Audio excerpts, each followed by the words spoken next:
پاکستان کے اندر کیا سول نافرمانی کی تحریکیں کامیاب ہوئی ہیں؟ سابق وزیر اعظم عمران خان بانی پی ٹی آئی نے سول نافرمانی تحریک چلانے کے لیے حکومت کو الٹیمیٹم دیا ہے۔ اس سے پہلے بھی ایم آر ڈی تحریک میں سول نافرمانی کی تحریک چلانے کا فیصلہ کیا گیا، لیکن آپ نے دیکھا کہ وہ بھی دم توڑ گئی، کامیاب نہیں ہوئی۔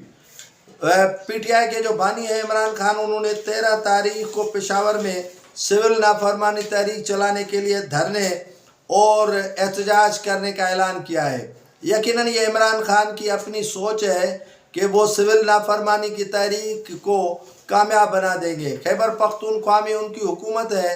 جب سول نافرمانی کی تحریک کے حوالے سے دھرنے اور احتجاج ہوں گے تو پشاور، مردان، بنوں کی عوام جو ہے وہ سفل کرے گی اور ان کو پریشانی کا سامنا ہوگا، تو یقیناً عمران خان کے لیے کوئی یہ نیک شگن نہیں ہوگا۔